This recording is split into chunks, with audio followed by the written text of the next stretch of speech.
Assalamualaikum teman-teman, selamat datang di video pertama saya. Saya di sini akan sedikit menjelaskan tentang sejarah kemerdekaan Indonesia di tahun 1945. Setiap tanggal 17 Agustus, masyarakat tanah air selalu mendukung Hari Proklamasi. Tanggal tersebut merupakan titik balik dari sejarah kemerdekaan Indonesia yang cukup panjang, di mana penduduk tanah air sempat dijajah sebelumnya selama bertahun-tahun. Sebelum proklamasi terjadi, terdapat banyak peristiwa penting yang melatar belakanginya, di mana sebelumnya Jepang pada tahun 1944 telah mengumumkan bahwa Hindia Timur, yaitu Indonesia, diperbolehkan merdeka di kemudian hari. Pengumuman tersebut dilakukan karena tentara Jepang sudah semakin terdesak. Bahkan Kepulauan Saipan juga berhasil direbut dari Jepang. Sehingga selanjutnya pada tahun 1945 dibentuklah Badan Penyelidik Usaha Persiapan Kemerdekaan Indonesia dan PPKI, Panitia Persiapan Kemerdekaan Indonesia. Tujuan dari pembentukan dua badan tersebut adalah untuk menarik simpati dari rakyat Indonesia agar mau membantu Jepang melawan sekutu. Namun saat Perang Pasifik terjadi, Hiroshima dibom pada tanggal 6 Agustus 1945 dan disusul pengeboman Nagasaki tanggal 9 Agustus 1945. Peristiwa tersebut membuat sekitar 14.000 penduduk Jepang menjadi korban dan akhirnya mereka mengaku kalah dari sekutu. Buntut dari peristiwa ini yaitu Jepang berjanji untuk memberikan kemerdekaan pada tanggal 24 Agustus 1945 untuk Indonesia. Sejarah kemerdekaan Indonesia juga mengalami pro kontra menjelang pembacaan proklamasi tersebut. Pro kontra ini terjadi antara golongan muda dan golongan tua, di mana golongan tua merupakan para anggota PPKI seperti Soekarno dan Hatta, sementara golongan muda diwakili para anggota PETA dan para mahasiswa. Pro kontra ini terjadi karena golongan muda menganggap bahwa golongan tua terlalu konservatif, sebab mereka menghendaki pembacaan proklamasi harus melalui PPKI dan sesuai dengan prosedur yang telah dijanjikan oleh Jepang, yakni pada tanggal 24 Agustus 1945. Di sisi lain, golongan muda menolak jika proklamasi harus dilaksanakan melalui PPKI. Pasalnya, golongan muda menganggap bahwa PPKI merupakan bentukan Jepang dan mereka menginginkan kemerdekaan dengan kekuatan sendiri. Sultan Syahrir yang termasuk dalam golongan muda merupakan tokoh pertama yang mendesak Soekarno-Hatta untuk segera melakukan proklamasi. Selanjutnya, rapat resmi dilangsungkan di Pegangsaan Timur, Jakarta pada tanggal 15 Agustus 1945 yang dihadiri oleh Johannur, Subianto, Almansyah, Chairul Saleh, Kusnandar, Wikana, Margono, dan Subadio. Hasil rapat yang dipimpin oleh Chairul Saleh tersebut memutuskan bahwa kemerdekaan Indonesia tidak harus mengantungkan pada pihak lain dan merupakan hak rakyat.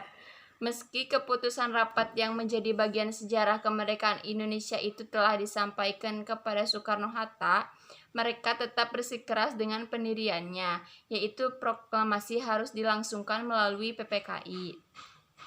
Sehingga pada akhirnya golongan muda membawa Soekarno-Hatta ke Rengas Dengklok, salah satu daerah di Kabupaten Karawang.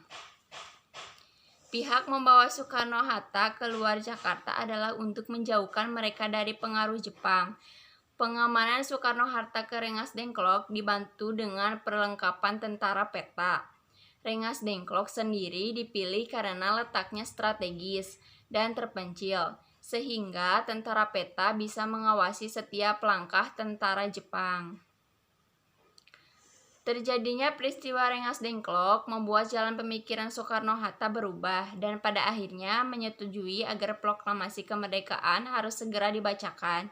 Setelah kembali ke Jakarta, mereka menuju kediaman Laksmana Maeda untuk melakukan perumusan teks proklamasi.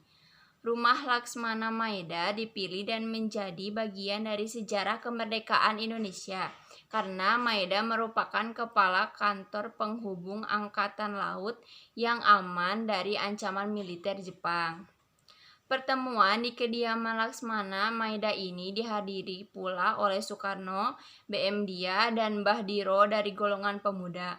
Pada akhirnya, berdasarkan pembicaraan antara Insinyur Soekarno, Muhammad Hatta, dan Ahmad Subarjo, didapatkan rumusan teks proklamasi yang langsung ditulis tangan oleh Soekarno.